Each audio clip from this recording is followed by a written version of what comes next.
Buenos días nuevamente. Vamos a tener la breve meditación de este texto que acabamos de leer.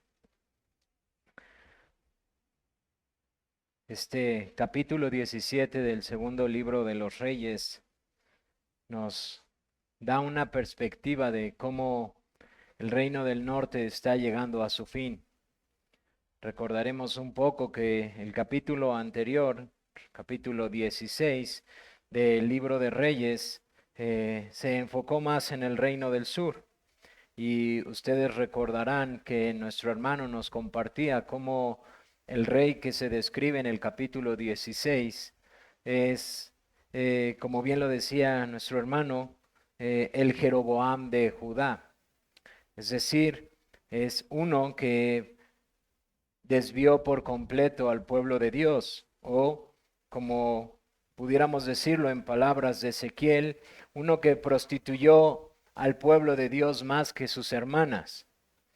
Y esta es la historia que empieza a verse, vislumbrar en el reino del sur, pero nuestro capítulo nos deja ver hasta dónde ha llegado el reino del norte. Ustedes recordarán en el capítulo 15 que empieza a describir diferentes reyes y que estos reyes van tomando sucesión básicamente porque uno asesina al otro y toma el reino, y uno asesina al que estaba anteriormente y toma el reino.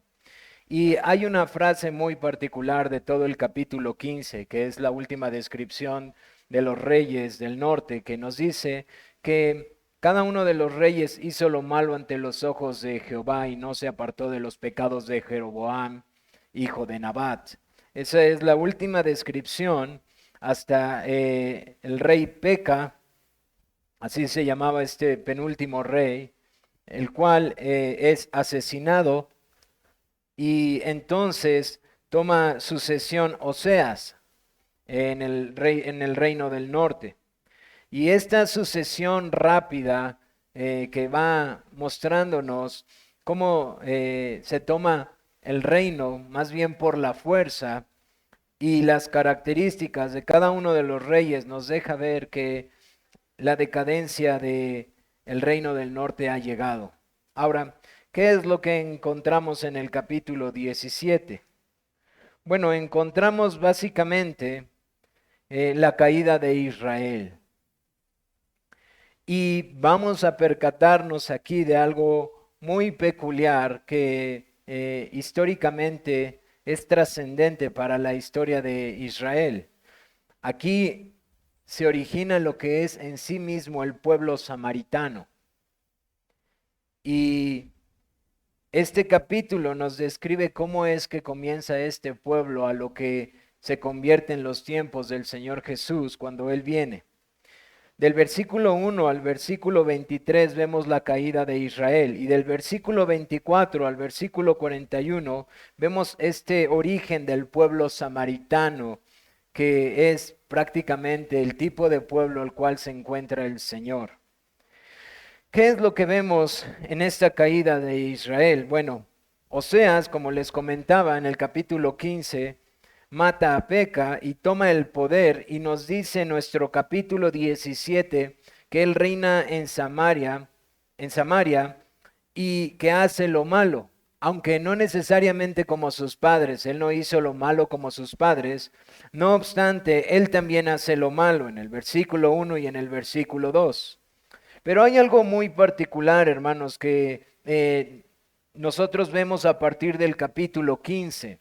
En el capítulo 15, el pueblo asirio ya empieza a tratar de acercarse al reino del norte. Y los predecesores de Oseas hacen negociaciones. Ustedes recordarán que les mencionaba incluso de un rey que empieza a cobrar tributo al pueblo para poder pagar a el imperio de Siria, y entonces ellos pueden tener esta especie de paz. Bueno, Oseas vuelve a hacer lo mismo. Oseas paga un tributo a este imperio que está tratando de conquistarlo, y eso mantiene a Siria un poco tranquilo. No obstante, vemos en el versículo 13 en el versículo 3, que Oseas se rebela en contra de los sirios y que incluso el rey de Siria se percata de esto. Él se da cuenta que Oseas deja de pagar el tributo y que incluso ha mandado mensajeros a los egipcios. Los egipcios eran los enemigos de Asiria. Y entonces esto hace que la ira de este pueblo sea desatada y entonces Asiria se levante en contra de Israel. Salmanasar descubre lo que Oseas está intentando hacer.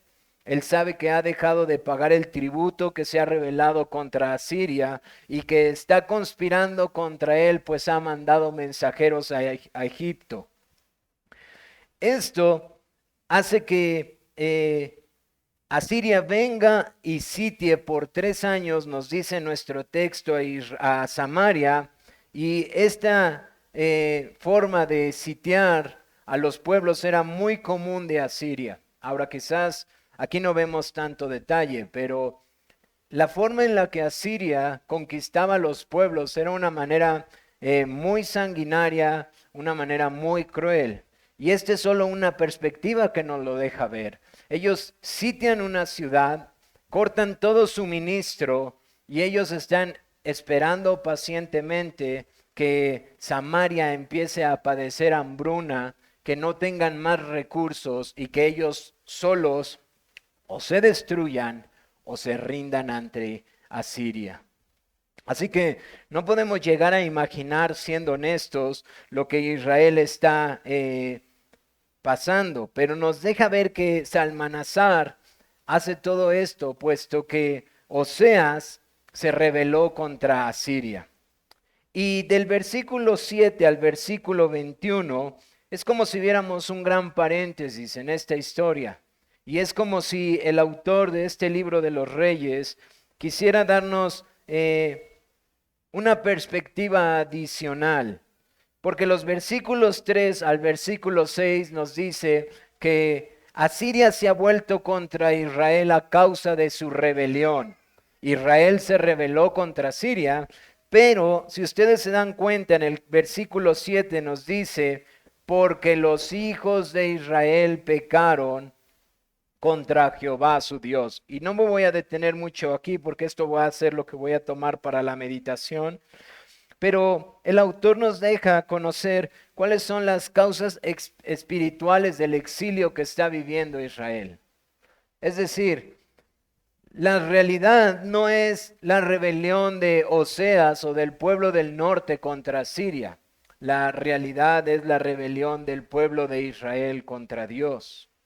Y después del versículo 21, hermanos, que vamos a ver ahorita más adelante, vemos esto que les comentaba, el origen del pueblo samaritano. Si ustedes van a sus Biblias, se van a dar cuenta, que desde el versículo 24, una vez que Asiria ha sido sitiada, que Israel ha sido sitiada por Asiria y que son llevados cautivos, el rey de Asiria manda gente de Babilonia y de diferentes pueblos extranjeros y los manda a poblar esta ciudad o esta tierra en Samaria que había quedado deshabitada.